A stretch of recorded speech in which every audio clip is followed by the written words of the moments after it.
Ladies and gentlemen, welcome to another edition of the Word of the Day podcast, where useful words are pleasantly explained. My name is Jamie Silva, I am your host, and boy oh boy have we got a fun one for you here today. First up, we got to tackle today's words, which are the two adjectives flummoxed and nonplussed.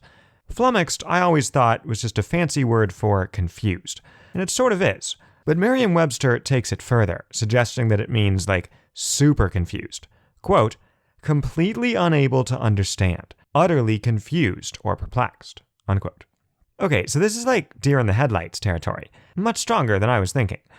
To get a sense of what this word means, think back to the last time you didn't have the faintest clue about something. Like when a Gen Zer used some new slang around you, and you pretended to get it, so you were like, you got it fam, but inside you felt super ignorant and out of the loop, and just old. Well, that first part, that profound ignorance, that is what being flummoxed feels like. Nonplussed is similar, but not quite the same.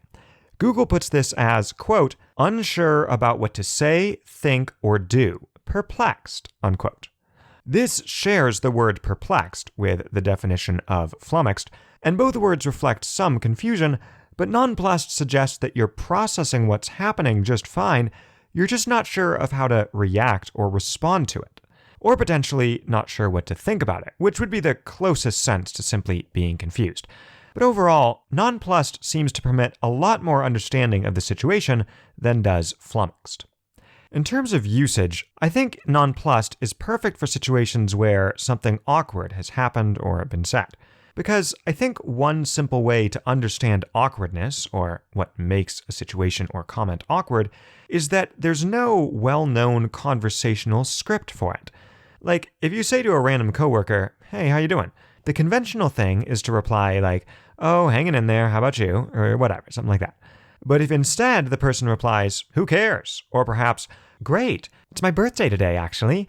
Not that anyone around here noticed. I don't see a cake in the break room or a card everyone signed. It's fine. It's a happy day. Thanks for asking. Now, either of these answers, or any others that are kind of out of left field or unexpected, would probably be rather awkward, depending on how well you knew them, of course. That can reduce awkwardness a great deal. Because even though you're observing the situation more or less fine, you don't really know how to respond, right? Like you don't have training for this. So in these settings, or in any awkward interaction, people have to figure out what to do and say right there, in the moment, off script, if you will. Which, of course, is very hard. So often, the response is like an awkward silence, blank stare, an averting of the eyes, nervous laughter, or, if you were in high school maybe, someone might say, okay, or, anyway, and then they pivot to a new subject. And these are not necessarily nice things to say, of course, but it does happen sometimes, and it's a response to being nonplussed. Because you see, when people are, quote, unsure about what to say, think, or do, perplexed, unquote, they don't always make the best or most polite conversational decisions. Now, for a satirical depiction of this situation, I would recommend watching the Key and Peele sketch, That One Friend Who Makes Everything Awkward. We'll link to it in the show notes. Slight language warning, but very funny. Moving along. Other settings where you might be nonplussed include those where you are socially out of your element, and you don't know the etiquette, like maybe being a teetotaler who happens into a bar, or a new employee at their first business lunch with the team, or visiting a different country, or perhaps a different part of your own country, anywhere that the culture's different from what you're used to. Like, there are norms and mores and ways of doing things that, if you're not familiar with, you might be rather nonplussed by. To pick an example from my own life, one time I was out with my coworkers at a restaurant for like a team dinner. And the manager, who was paying for everything, company card and all that, he ordered a bottle of wine for the table. So the waiter brought one over and presented it to him, sort of holding it in his hands all fancy-like next to the table. My manager sort of nodded, and then the waiter poured him a little sample, just a little sip in his wine glass.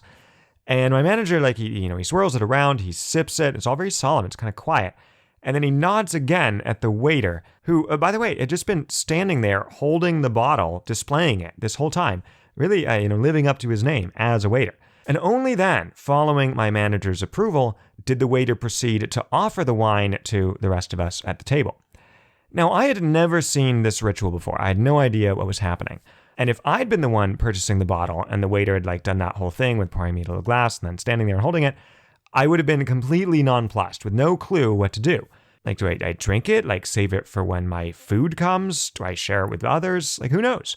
By the way, for those unaware, I looked it up, and the logic behind this odd practice, according to an article at vinopair.com, is as follows. Quote, "The server is doing two things, both continuing to get you excited for the wine and also confirming that this is indeed the wine you think you ordered. While it is a rarity, every once in a while, the bottle opened is not the wine that was ordered." And Jamie here, I thought these were fancy restaurants, not, "Oh, sorry, we brought you the wrong bottle of wine" restaurants. But anyway, continuing. But why does the server continue to hold the label, which I think just means the bottle, hold the label in your view while you begin to taste? The answer is counterfeiting. As fine wine became more valuable, nefarious individuals took to counterfeiting it, filling used bottles of fine wine with plonk. And there's a good word. Google defines plonk as a British informalism meaning cheap wine of an inferior quality. So filling used bottles of fine wine with plonk and then reselling it for high prices. So the server is checking to make sure you think the wine tastes like the wine that was supposed to be inside the bottle. It's a practice that began with high-end wine that nobility and the elites were used to drinking, which explains why they'd be familiar with the taste. And the presentation has continued as wine culture has evolved, now applying to all price levels of wine, unquote. And that was lightly edited for clarity. So there you have it. If you're out at a restaurant and you want to avoid being served a bottle of fermented raspberries instead of the Merlot you asked for, which I imagine is known as getting plonked, you better keep one eye on the waiter and the other eye on the label as you drink your wine sample. Okay, let's now turn to the examples for today's words, starting with flummoxed. Example number 1. Despite hours of staring at tax forms and Googling various terms like withholding and pre-qualified contributions, Randy was still flummoxed about what income to report and what exemptions and deductions he might qualify for. So he decided that if the government wanted his money so badly, maybe they'd send someone to explain how he should give it to them. And if they didn't bother doing so, well then, why should he bother filing? Or maybe, he thought to himself optimistically, the IRS just won't notice. Up next is example number 2, which... Oh, sorry, what's this? Let me see. I'm just being handed a note here, folks, from Abby, our in-house accountant, who wants me to clarify that this example is not inspired by true events, and that the Word of the Day media empire pays every penny of taxes owed. That is right, we do. On time, too, or early. Thank you for pointing that out, Abby. As I was saying, example number 2 comes from the book Simon by J. Storer Clouston, published in 1919. Quote, and this is a detective speaking, "Doors of unused rooms mysteriously locked and keys taken away, said to be old papers inside. Mysterious visit of a mysterious man at dead of night to remove the said papers. A ring that couldn't come off the owner's finger mysteriously lost. Mysterious burglary on the night of the murder by a mysterious burglar who left all windows and doors locked behind him and took nothing away. Mysterious perambulations, meaning walks, of his garden every night at 9 o'clock by Mr. Simon Rattar." "Great Scott," murmured Cromarty. The detective continued. "I have given you the items in what turned out to be their order of date, but I got them higgledy-piggledy and served up in a sauce of mystery and trembly sensations that left me utterly flummoxed as to how much, if anything, was sober fact." Unquote. This selection, by the way, won the award for most uses of the word mysterious in a single paragraph at the 1919 Detective Fiction Awards. A very prestigious honor. Example number 3, also from the crime-fighting file, comes from an article in Gizmodo in April 2014 entitled "Commercial Beekeeping and the Rise of Bee Thieves." Quote, "Beehives may not strike you as the most convenient thing to steal, but there's rarely much security out in the field. Put on a veil and gloves, pack a dozen hives into a truck, and there's an easy $2,000 in 10 minutes. Cops, on the other hand, have been flummoxed in how to deal with bee thefts. I'm a cop. I'm not going to go into a beehive area and start tearing up the boxes, said a detective in California. And if we recover 350 hives, what is law enforcement going to do with those things? We recover a car, we take it to the tow yard. If we recover cash or jewelry, we have a way to deal with those. How do you seize bees? Unquote. Great question, detective. And it has me wondering, and try to follow closely here, folks. What if you had a son who was allergic to bees, such that he'd go into epileptic shock if stung, and so he had to be careful in the springtime when bees are most active? And further, what if you were warning him to not give in to his mediocre grades, drop out of school, and pursue a life of crime as a bee thief? Got all that? So, if you wanted to warn your son against this, you might say to him, "Son, despite your B's and C's, C's and B's in bee season isn't just sleazy, son. It risks seizures. You see, son? I'm on my knees, son. Please, see reason. Don't be C's and B's." Now look, I'm not saying this is going to happen to you exactly like this someday, but if it does, you'll be glad you listened to this episode. Okay, up next, we have examples for nonplussed. Example number 1. When the Russells' dinner guests presented them with a bottle of absolute plonk, the Russells were nonplussed, as nothing like this had ever happened to them before. How could they do this to us, they wondered. Do they not like us? Did we do something? Or, worst of all, maybe they don't know the difference between a quality vintage and a plonk. How are we supposed to handle this? Do we turn them out of our house right away, or do we just act chilly all evening and hope they have a bad enough time that they never return? There were no easy answers. Example number 2 comes from Anna Karenina by Leo Tolstoy. Quote, Stepan Arkadyevitch felt completely nonplussed by the strange talk which he was hearing for the first time. The complexity of St. Petersburg, as a rule, had a stimulating effect on him, rousing him out of his Moscow stagnation. But he liked these complications and understood them only in the circles he knew and was at home in. In these unfamiliar surroundings, he was puzzled and disconcerted, and could not get his bearings. As he listened to Countess Lydia Ivanovna, aware of the beautiful, artless, or perhaps artful, he could not decide which, eyes of Landau fixed upon him, Stepan Arkadyevitch began to be conscious of a peculiar heaviness in his head. The most incongruous ideas were in confusion in his head. Unquote. Wow, that sounds very nonplussing, which is technically a word. Nonplus is just the verb form of the adjective nonplussed, but nobody says it, so you can safely forget it.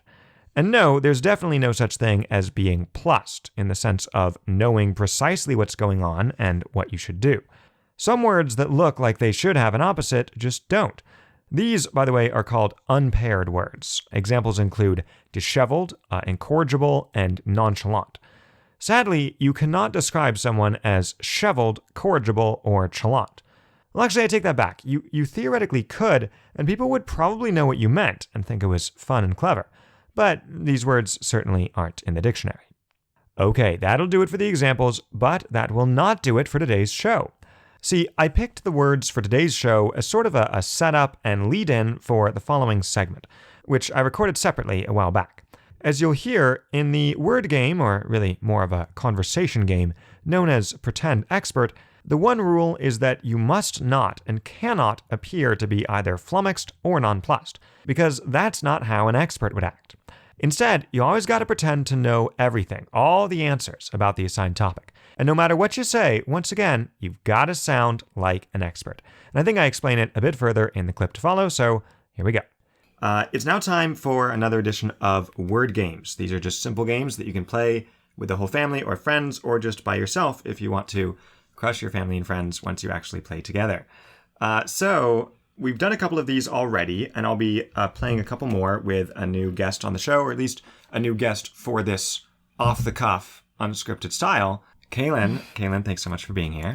Thanks for having me, Jamie. The first one that we'll play, I pioneered recently called Pretend Expert, where you're given a subject, could be a topic, an activity, a product, whatever it is. Your only task, really, is to never say, I don't know. Either make something up, say something that you kind of know, as if you definitely do, and take questions. Okay, so I'll begin, so you can be the question asker. I will select refrigerators.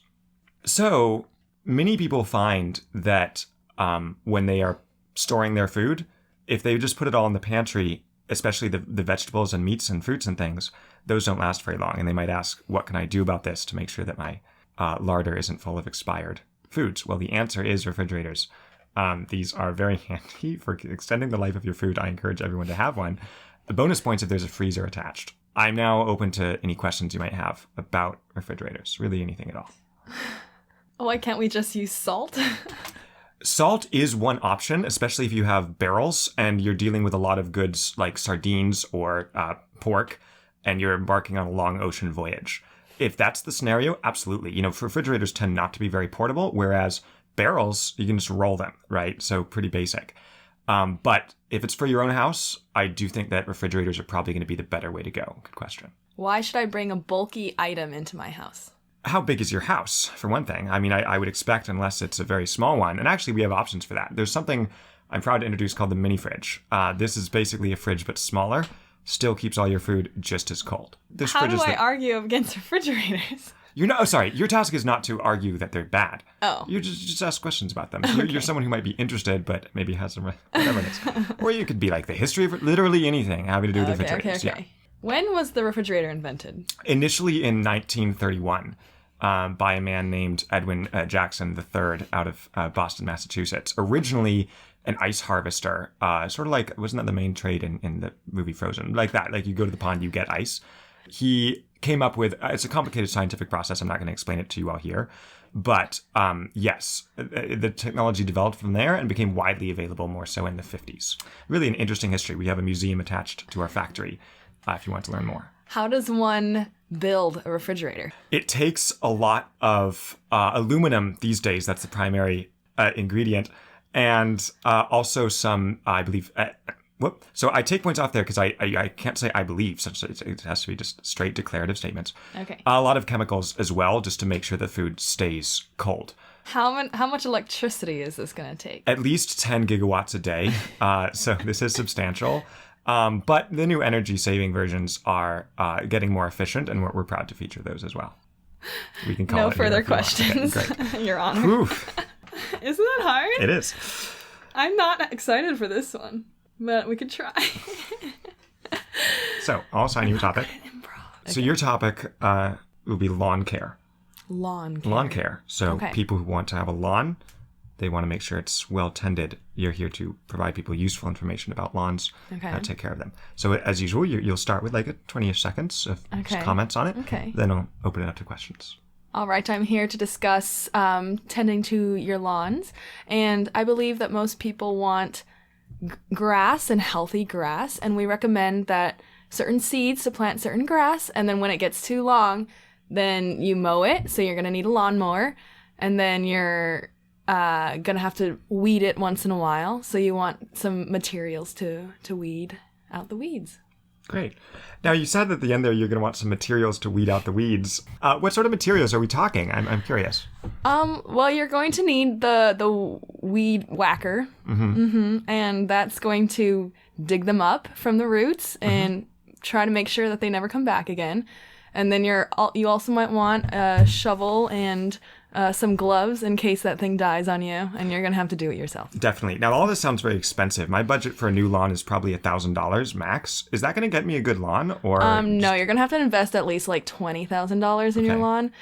But it will look very nice, and your neighbors will be very happy with you. They won't turn you in if the government tries to take you over. So that's a good benefit. It's a worthy investment. Sure. Is that a concern these days, government lawn takeovers? I've been hearing some crazy stories out there. Is this something you're familiar with? I believe in the future there's going to be situations where you're going to have to turn people in. But if you have a nice lawn, people are not going to do that. It's going to look beautiful. I'm sorry, the people with inferior lawns will be turned in for like HOA violations? No, not specifically because of their lawn. But people generally will just like you better because of your lawn, so they're not gonna. It makes sense. Right, you're just building up like social capital. This is social capital. Absolutely. Social equity. Social equity, super key. Thank you.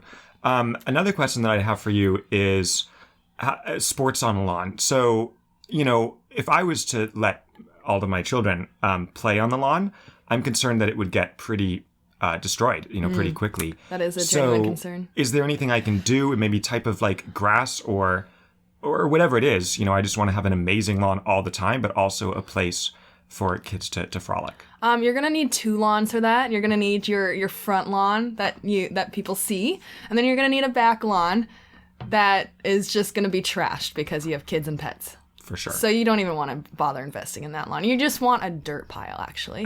A sand pit would actually be best for kids. Sand pit.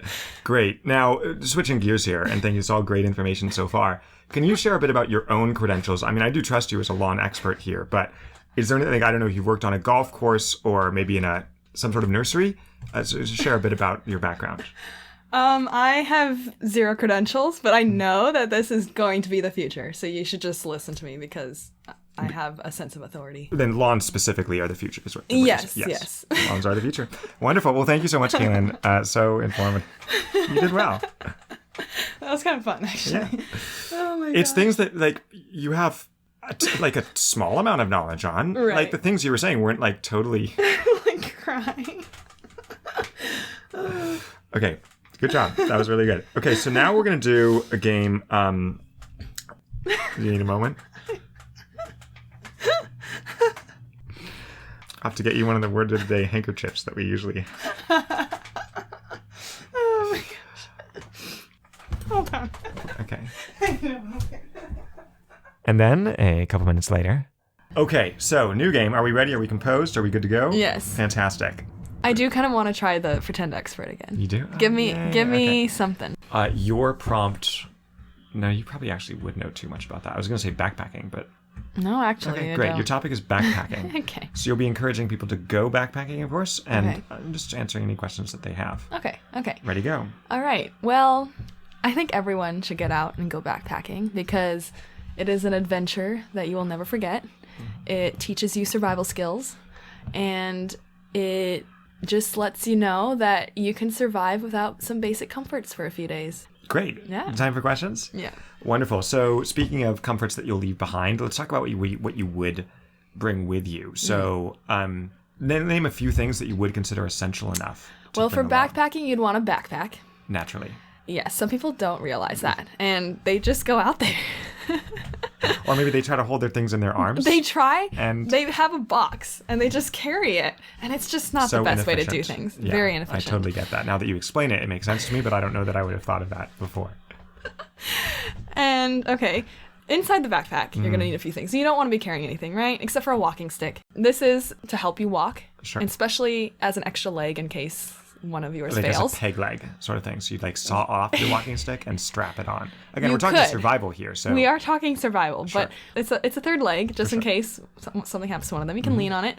Also, in case there's any wild animals, you can swat them away. You can sword fight. fighting like it's Is actual sword a fight. cougar actually going to bring a sword too? I don't know. You're the expert. I mean, that is a possibility. Sure. So you have to be prepared. You you're have to be saying. prepared for a sword fight. Well, I love this. This is so good so far. Yes. Now, Inside the backpack. I think I have a pretty good idea. What do you think we should bring inside the backpack? Well, I was going to suggest like a change of clothes. No, you want to be stinky because that'll get the predators away. I'd always thought that they were attracted to like the natural like musky odor of hikers. But No. again, okay, great. Well, thank you for clearing that up for me. Really appreciate it. Mountains or rivers or deserts, which do you think I should go to? Definitely in the mountains. That's where the most wild animals are, so you'll get the most beneficial experience by So more for animals survival. is a better because you're trying to test yourself. You're trying to test yourself here. Now, I know, of course, everybody knows, even a non-expert like myself, bears, you shout at them, you throw rocks, you do the sword fighting, of course. Yes. But what I'm concerned about is coyotes. Are there unique ways to ward off or battle coyotes that someone like me should be aware of? Yes, for a coyote, you need to howl louder than them. Why? Is that, do they find it intimidating or, Yes. is there anything else to That's so really they find it. intimidating? If you howl louder than them, you're automatically the alpha, and you will have control of the pack. And so, Awesome. Well, actually, I'm so glad you brought that up because once I have control of the pack then of you coyotes, can ride the coyotes up the mountain. amazing. Right? Are they that strong? This is though? like, in Lord of the Rings, where they had those creatures that looked like big wolves that you ride on. Sure. It's essentially that. Wow, that's really incredible. So let's switch gears again here. So this wouldn't be a solo trip. I would be bringing some people along, right? Better survival together, of course. Yes, of course. What sort of qualifications do I want among people to bring along with me? I want to make sure it's a good crew, right? You're going to want a scientist. You're going to want a nutritionist. So, and then you also want an astronaut friend. An astronaut? Yes, yes. This is moon hiking we're doing, or... You might find a rocket in the middle of the wilderness, and the only way you can escape is to figure out how that works. You need a rocket scientist. A rocket scientist. Yes. You just want to bring like the finest minds of your generation, but also very well built. So they need to be in shape. I was thinking of, so for the finest minds and just locating them, I was going to do like a just little Instagram story post that, like, if you're among the finest minds, I think that would attract the finest minds. Yes. Thank you. Good. I'm glad that my instincts were correct. Yeah. So you're really cut out for this game. I actually like this one a lot. It can go in a lot of directions. It can. And there's you just can be absolutely ridiculous. Yes. And always maintain 100% certainty. Yes. In whatever you're saying. Yeah. It's a great feeling, because it is fun. How often, in life, Kaylin, he says taking it serious but not really, do we feel uncertain? Do we not? We don't know about things. And we have to hedge. We usually have to hedge. That's true. But not here. Not here. Okay. We just know. Well, I think I'm really proud to do so. I can designate you, Kaylin, a pretend expert. Thank you. Appreciate it. Yes, for sure. Okay, so that'll do it for us. That'll do it for these games. Kaylin, thank you so much for joining us. Thank you for participating. Thank you for having me. This is fun. Of course. Alrighty.